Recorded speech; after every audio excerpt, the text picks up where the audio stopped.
Assalamualaikum warahmatullahi wabarakatuh. Jumpa kembali dengan Mbah Khairil Channel. Pada kesempatan kali ini Mbah Khairil Channel berharap para sedulur-sedulur semoga selalu diberi sehat, selalu diberi kebahagiaan. Amin. Pada video kali ini kita akan melanjutkan di part 2 pembahasan tentang cara menggunakan diagram Mohler atau diagram pH.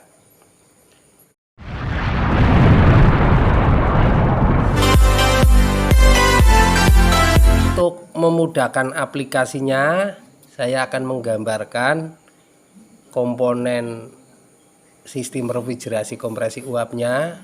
Ini hanya untuk memudahkan aja.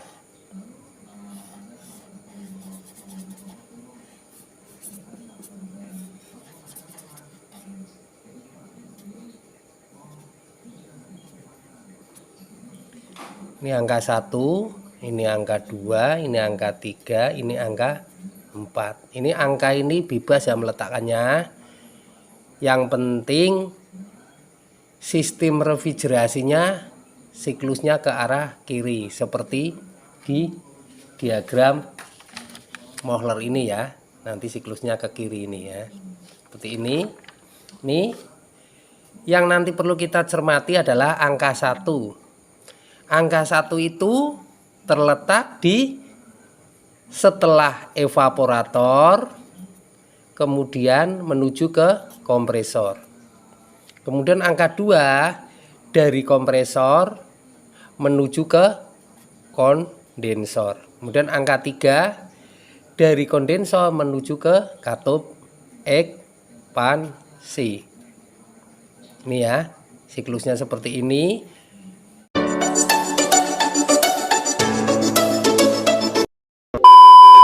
Pembahasannya angka 1 ini dari mana ke mana. Terus yang kedua, temperaturnya seperti apa.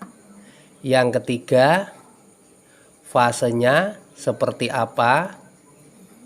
Kemudian yang keempat adalah tekanannya seperti apa. Ini ada 4 pertanyaan yang harus dijawab. Menjawab dari beberapa pertanyaan ini, dari mana ke mana, berapa temperaturnya, bagaimana fase refrigerannya, bagaimana tekanannya,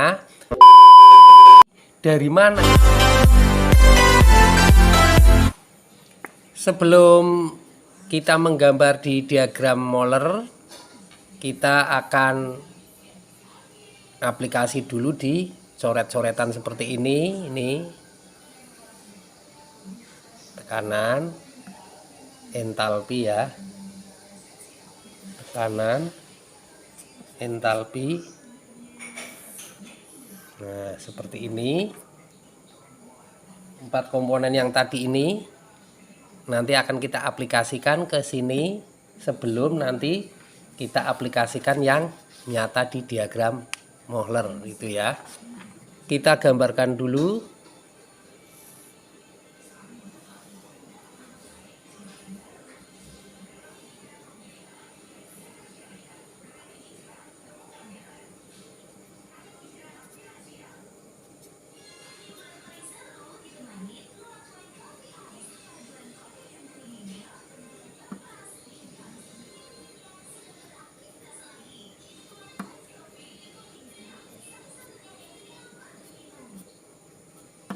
Nah seperti ini nih ya.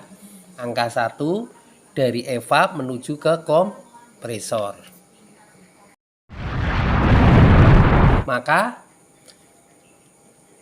aplikasi coret-coretan ini sebelum ke diagram Mohlernya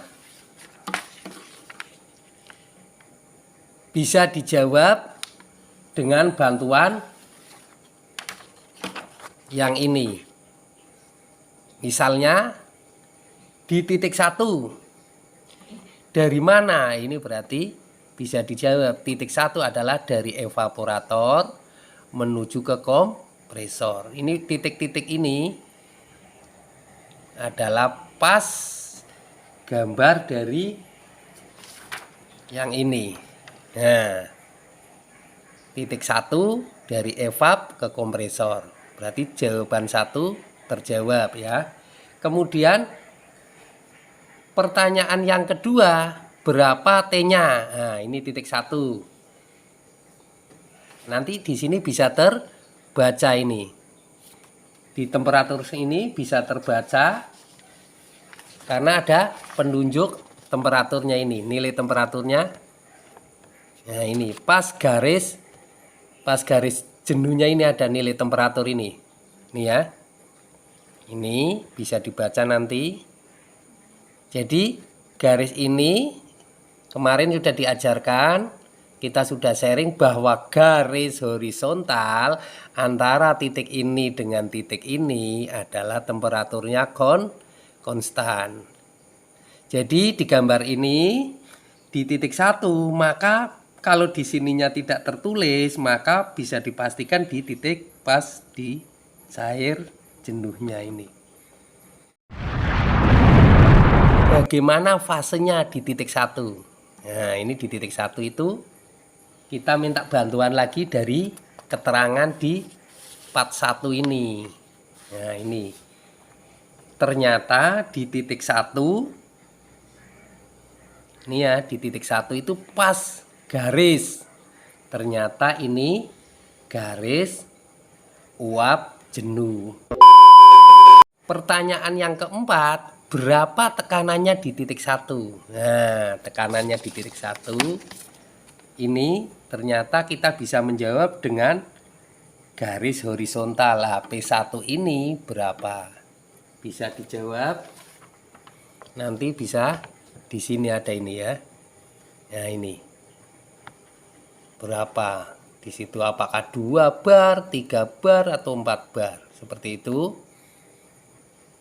Di titik 2, nah di titik 2 ini juga kita bisa analisis dengan menggunakan part 1 ini. Di titik 2 ini ya. Pertanyaan yang pertama, dari mana ke mana? Bisa di titik 2, dari kompresor menuju ke kondensor. Kemudian temperaturnya, nah temperaturnya ini perlu diperhatikan. Pertanyaan temperaturnya ya. Temperatur titik 2 ini ada garis yang melengkung ke sini. Ya, ini. Ya, ini. Nah, ini kita tinggal baca di titik 2 ini kita sejajarkan dengan lengkungan yang sudah ada. Ternyata ini di sini. Maka tarik garis saja horizontal, maka temperaturnya bisa terbaca berapa ini. Fasenya di sini ternyata di sebelah kanan garis berarti ikutnya masih uap lanjut. Ini ya, uap lanjut. Kalau di titik 1 tadi uap jenuh, kalau yang titik 2 bentuknya uap lanjut. Kemudian kanannya, nah, tekanannya sama dengan ilmu yang di titik 1. Kita tarik aja garis horizontal, maka terbaca berapa tekanannya. Ingat, di sini posisinya absolut. Ini ya, jadi penggambaran ini berdasarkan tekanan absolut. Nanti kita praktekkan aplikasinya di diagram Mohler. Nah, ini ada apa? Ini ada, perlu kita cermati. Di titik 2 itu ternyata di sini kita buat aja untuk memudahkan. Ini 2 aksen. Kalau di titik 2 dengan 2 aksen tekanannya sama. Tapi temperaturnya berbeda. Jadi dari 2 ke 2 aksen sudah merubah fasenya dari uap lanjut menjadi uap jenuh. Ini ya. Ini perlu dicermati. Makanya di sini ada yang namanya kalornya. Nah, tanda tanya. Untuk memudahkan, maka kita buat aja kesepakatan bersama ST. Ini itu singkatannya sensibel, bukan sarjana teknik ya. Tapi sensibel ini temperatur. Jadi kalau ada perubahan temperatur, maka kalornya kalor sensibel. Nah, jadi kedua aksen kalornya kalor sensibel. Kemudian dari dua aksen ketiga, lah ini kalau menurut aturan awal di garis horizontal antara garis cair jenuh dengan uap jenuh, maka temperaturnya konstan, tidak ada perubahan temperatur. Berarti ini kalornya adalah kalor latin. Jadi ini tidak usah dihafalkan, yang dihafalkan ini aja, maka kebalikannya adalah latin gitu. Kita lanjut, semoga masih semangat.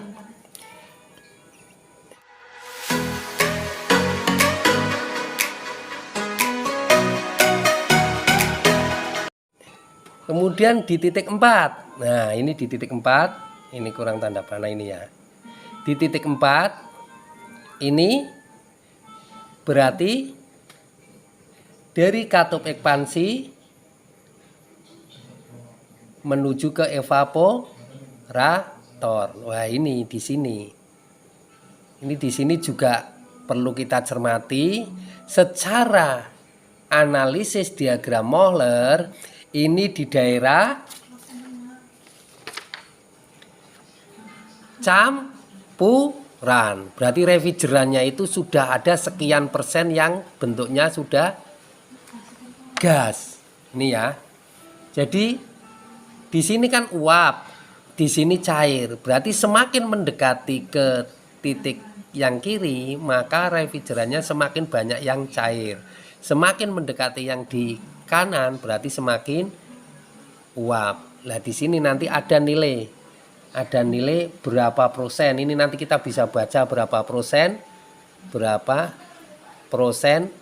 uap, berapa persen yang cair bentuk refrigerannya ini ya. Kemudian tekanannya sama dengan P1 sama dengan P.1. Ini ya. Ini berarti P1 sama dengan P4 sama dengan P1. Ini ya. Ini sebenarnya bisa kita buat PA sama PB untuk membedakan kalau ini ada angka satunya. Sebenarnya seperti itu bisa ya. Dari mana? Dari katup ekspansi menuju evaporator. Temperaturnya, temperaturnya di sini, ini perhatikan di titik ini, sepanjang ini garis lurus, vertikal, ini garis melengkung di tabel awal. Di tabel awal ini ada keterangan temperatur konstan itu bentuknya seperti ini. Maka ini bisa dibaca temperatur di titik 4 adalah sama dengan di sini bisa dibaca sama dengan di sini. Ini ya.